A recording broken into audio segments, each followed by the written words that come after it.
Hello, I welcome you to Nation First. मैं हूं कार्तिक जागरण और आज इस वीडियो में मैं आपको बताने जा रहा हूं कि जो ट्रम्प ने एक नया जो बिल है वो प्रेजेंट किया है, जिसको इसने बोला है one big beautiful bill act. Well, ये एक टाइप से निकनेम है इस बिल का। और इस बिल से जिस कम्युनिटी को सबसे ज्यादा हर्ट होगा वो है इंडियंस। वेल, लेट्स सी कि इसमें क्या क्या बातें बताई गई हैं ट्रम्प के द्वारा। वेल, फर्स्ट ऑफ ऑल तो जो ये बिल है, ये होगा जो रेमिटेंस आता है यूएस से बाहर। जो यूएस में जो भी इमिग्रेंट्स है या फिर जो भी वहां पे जा रखे हैं वीजा पे, जो भी जॉब करते हैं, पार्ट टाइम जॉब करते हैं, वो जो पैसा वहां से कमा के बाहर भेजते हैं दूसरे देशों में। तो ट्रम्प उस पे टैक्स लगाने की बात कर रहे हैं। फॉर एग्जांपल कि अगर कोई इंडियन है, वो यूएस में डेली के $100 कमाता है और उसने वो $100 बचा के इंडिया उसने भेजने की ट्राई करता है, फिर तो उसमें से 5% मतलब $5 यूएस की गवर्नमेंट है वो ले लेगी। वेल, इसमें कई सोचेंगे कि अगर कोई $100 में से 5 ले लेगा तो इतना कोई फर्क नहीं पड़ता। लेकिन ये चीजें होती है अगर आप देखोगे बिग नंबर्स को, कि जो यूएस है वहां से बिलियंस डॉलर भेजे जाते हैं सभी भारतीयों के कलेक्टिव रूप में। तो इसमें बिलियंस का फिर नुकसान होगा। तो एक बार देखते हैं कि अभी के लिए 5% है। तो अभी ये जो ट्रम्प ने अभी ये एक थोट है, अभी ये इम्प्लीमेंट नहीं हुआ है।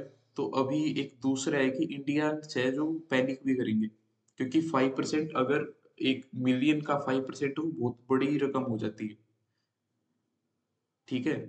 तो अभी इसी में अभी इंडियंस क्या कर रहे हैं कि वो फास्ट ट्रैक तरीके से वो अपना जो इन्वेस्टमेंट है उनकी वहां पे यूएस में, जो मतलब पैसा उनको जो इंडिया में भेजना है, वो अभी उसको फास्ट ट्रैक तरीके से ट्राई करेंगे इंडिया में इन्वेस्ट करने को। जैसे कि कई बंदे हैं जो वहां से पैसे कमा के यहाँ पे भेजते हैं, अपना प्रॉपर्टी में इन्वेस्ट करते हैं या फिर और किसी भी चीज में इन्वेस्ट करते हैं, तो अभी उस पे भी इम्पैक्ट जाएगा।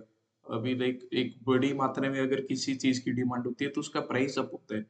तो अभी ये प्रेडिक्ट किया जा रहा है कि जो रियल एस्टेट प्राइस है इंडिया में वो भी अप जा सकता है। फिर जो ये ट्रम्प का ये बिल है, ये इंडिया को लॉन्ग टर्म में काफी बड़ा एक झटका दे सकता है। फिर फर्स्ट ऑफ ऑल तो आप ये टेबल देखिए, ये है इंडियन के रेमिटेंट सोर्सेज। सबसे ज्यादा यूनाइटेड स्टेट्स, यहाँ से 2024 में 27 $27.7 बिलियन है वो आए थे। तो आप इसको 30 मानोगे तो 30 का 10% है थ्री। थ्री का हाफ मतलब $1.5 बिलियन इंडियन को वो यूएस की गवर्नमेंट को देना पड़ेगा अगर ये बिल पास हो जाता है। और दूसरी चीज क्या है कि जो दुनिया है वो यूएस को फॉलो करती है। अगर यूएस ने ये बिल पास कर दिया तो क्या पता यूनाइटेड किंगडम है या फिर कनाडा है, ऑस्ट्रेलिया है, ये भी उसको फॉलो करके अपने जो रेमिटेंट्स हैं उस पर टैक्स लगा दे। और इससे भी बड़ा इशू है एक, कि बिल है वो बनाए जाते हैं, वो हटाए नहीं जाते। और जो मतलब टैक्स है वो एक बार लग गया तो 99% चांसेस है कि वो परमानेंट बिल है, मतलब टैक्स है। और टैक्स है वो हमेशा इंक्रीज होते हैं। अभी 5 है, चलो कोई नहीं, कई सोचेंगे चलो 5% मैनेजेबल है, क्या पता 10, 15, 20 कुछ नहीं पता ट्रम्प का। ये अभी जो कुछ इसके दिमाग में आ रहा है वो करता जा रहा है ट्रम्प।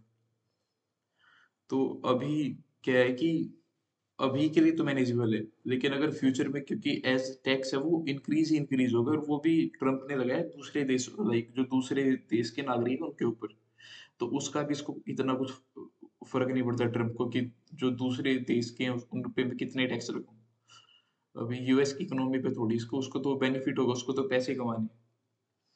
तो इस पे भी पैनिक हो रखा है कि काफी बड़ी एक ये न्यूज है इंडिया के फ्यूचर को भी लेके। इसमें ओनली एक्सेप्शन है कि जो यूएस सिटीजन है वो खुद पैसे भेज रहे हैं बाहर, उस पे कोई टैक्स नहीं है। बट अगर किसी भी एथनिसिटी का है बंदा, किसी भी कंट्री का है, उस सबको टैक्स देना पड़ेगा अगर वो आउट ऑफ यूएस ये ट्रांसफर करने की ट्राई करता है। अभी के लिए 5% है।